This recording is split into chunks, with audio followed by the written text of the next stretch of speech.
Welcome to part 2 of the making a business card lesson. So we're going to be using a piece of software called GIMP, which you can download from the internet for free for your Windows or Apple Mac computer at home. It's just as powerful as Adobe Photoshop, which costs a lot of money, so I would recommend you using GIMP and getting used to using GIMP. Now, the second video then is all about making our business card, like we said earlier.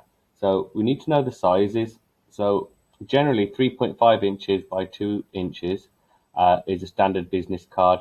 But the reason why is that's why it's that size and shape. It says here, you may have noticed that they generally all fit into a wallet, purse or a pocket. Okay, so that's why we go for this size, a 3.5 inch by 2 inch. So what we have to do in GIMP, we have to set up the canvas correctly. Now to set up the canvas correctly, we need to File, New, once GIMP's loaded, and we've got to select inches. It's not in pixels that we know the dimensions, it's not in millimeters. If it was, then you could select these, or meters. We're going for inches, and it was 3.5 by 2 inches high. And then this makes our canvas. So this is our business card canvas. Now, this is important to set these settings, because if you don't set it, then when it comes to printing and exporting, there'll be a big issue. So the first thing we want to start doing then is to put our logo in. So I'm just going to pretend that we're making a business card for Perryfields Academy. So I've already downloaded the logo for Perryfields Academy, and I might want to edit it a little bit in GIMP before I accept it as the final one. So what I need to do is to actually get that image into the GIMP software.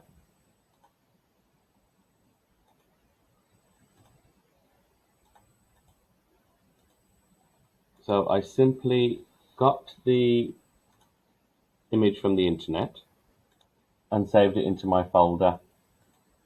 So the important thing here is when we do File Open, we don't open the file as the image separately as an open. You've got to open it as a layer. And what that will do is open the image into this particular file that we've already started. So open as layers, and I'll go into my folder, and I saved it just as download. So let's have a look here. If I look download.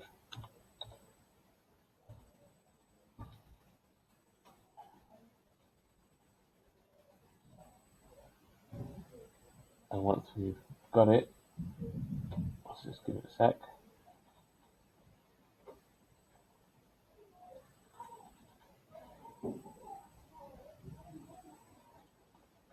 Here it is, download, and double click on that, and then that'll come here. Now we want it in the top right hand corner like we saw in the template last time. So what we'll see here on the right hand side are our layers. So this is the background layer, and this is the image layer. So just to show you, these are the eyes. That means if we click on that, it blinds it. Click on that, it puts it back. If we click on the background, that means these black and white means there's nothing there. Background means we can apply a color at some point if we wish. Okay, so I'm going to leave everything so we can see it, and what I'm going to do is just rename this layer. Okay, just call it logo. Now if I have this selected and I use a move tool, so if you highlight, it tells us the move tool. If I try to move the logo, it automatically selects the correct layer. Okay, but if I want to move the background, I wouldn't want to move by purpose, but if I accidentally move the background, I'm thinking, what's going on? Why is the background moving? If you look here, you can see background selected. So just double check always that this is selected so that the correct thing is moved. Okay, so I'm going to put this here, and now what I want to do is get rid of this blue background as well. So I can use something called the fuzzy select tool. Make sure that I've got logo selected, this layer, and if I click on fuzzy select tool and press delete, that will get rid of any blue bits. There's a blue bit missing there. So inside the D's, they were missing because the computer couldn't see inside the shapes. Okay. Now, to have a look at how everything looks now, if I just select a tool such as move tool and click out, but not select tool. If I select a tool such as, I'll have to actually use a select tool. Let me just get all my tools here. So as you can see, not all the tools are here. If I go to toolbox, it should allow for more tools to come. Give that a sec.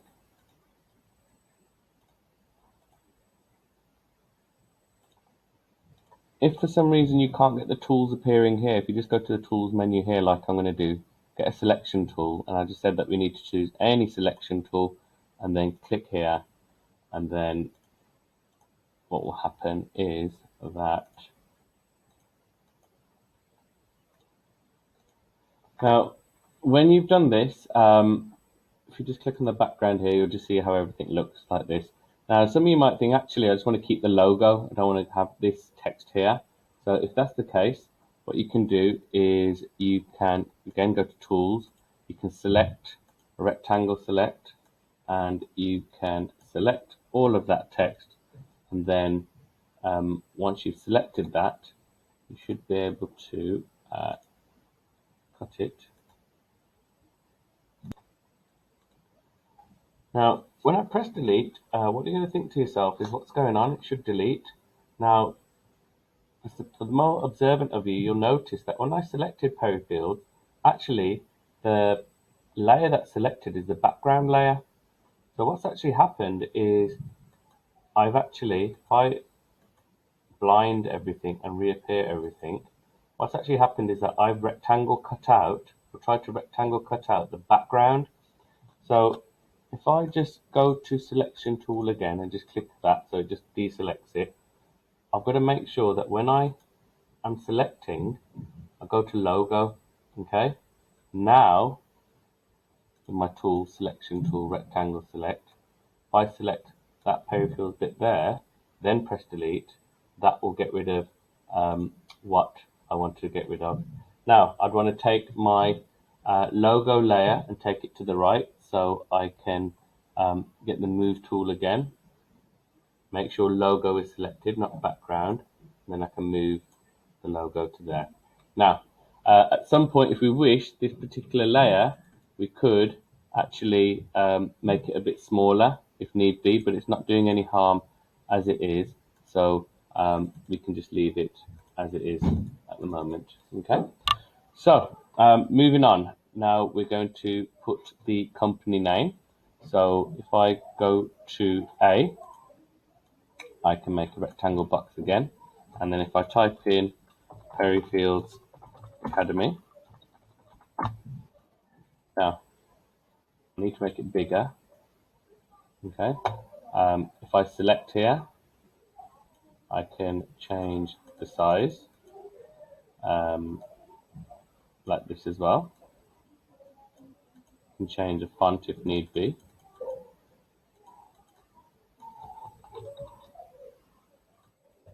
Okay, and that would be a successful way of writing that up.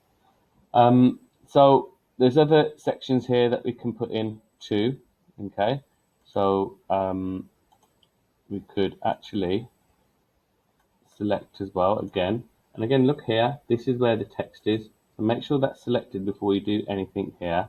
But obviously these are little options that you can do, underline, etc. If we click here, change color, we can change the color of that text too.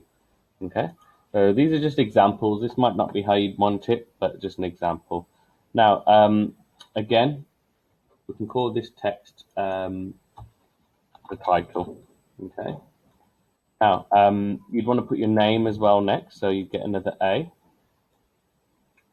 Put it here, and again, once you've done that, you can start typing in your name. Probably want to make that smaller so it fit in. Highlight first, make it smaller, and you can just give a title of your job to head of ICT or director of company or whatever you wish. So that's the title, and you might want to put this as a different color possibly. Again, highlight, and we'll give this a purplish color. Okay, and then lastly was the information to do with telephone number. So you could put T, type in your number. You might not want to create any more boxes, so you might just change this color to black, make everything smaller. Okay, because the telephone number doesn't have to be massive. Telephone, email, at. Okay, and then website, www. Question mark, question mark. Now you can't see that because the box needs to be a bit bigger, so we can make the box bigger and it all exists here. So these are the basics of creating a business card, and when you want to print it out, well, before we print it out, let's just play around with the background. So remember, if you want to change the background, you must, in fact, before we do that, it's always good practice to name the text boxes, so we can just call this contacts.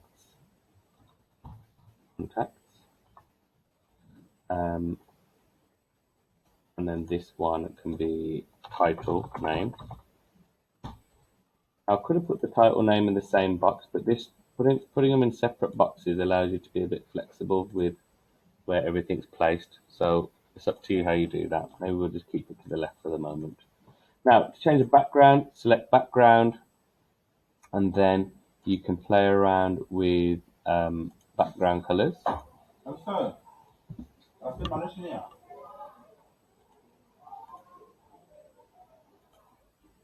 So when we've got the background layer selected, we can either put a few bits of graphics while everything is shown, or we can blind everything just to put some random things in there and just see what happens when we unblind everything. In the meantime, I think it's good practice just to see everything and just see how it works out. So select background, and the tool I'm going to use is a paint tool. I'm going to use a gradient selection, and then I'm going to, let's have a look. I'm going to choose a gradient select for my background. Let's see. We could do something like this, which looks nice, but then this needs to be done separately. Control Z to undo, or we could do some other tools. So I'm going to use a paint tool, just a simple pencil. Okay, I'll choose this bubbly type pencil. I've got the green color selected, so I might want to just put random green bits at the bottom, possibly. If I want to do something a bit more funkier, I could use this splatter. Okay, so there's loads of different tools you can play with. I don't know why you'd want to use peppers, but you could do that as well. Okay, so if we leave it like this now, what you'd want to do is save the business card. So you do save as. It's probably best to put it in your area, the desktop at home, or however you do it. I'm going to put it in my school area, and I'm just going to call it, so at the top you've just got to write what it is, so business card. And notice it's an XCF file. Now what an XCF file means is if you want to open it again in GIMP, and edit it, you can do that because it's an XCF file.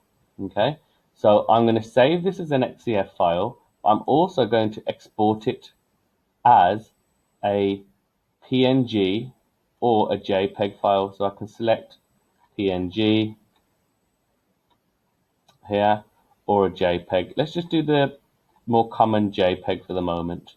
Okay, and I'm going to call it business card export, just so I've got two different names for when I look at them.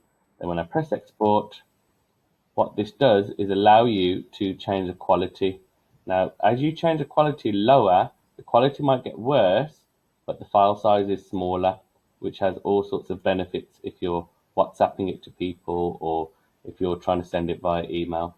So I saved those two files. So briefly, what I want to do is just see how they look in my area. So this is the business card export file.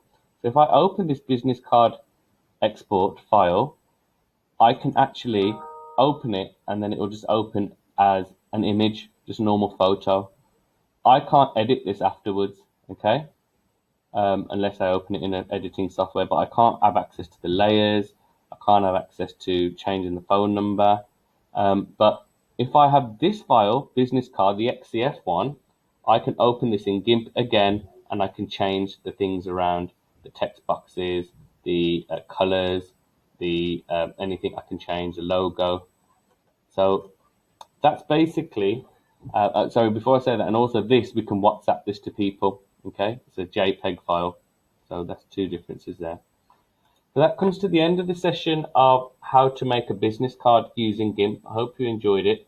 And I may release a part 3 as well, which might go into a few more advanced tips. Thank you for watching.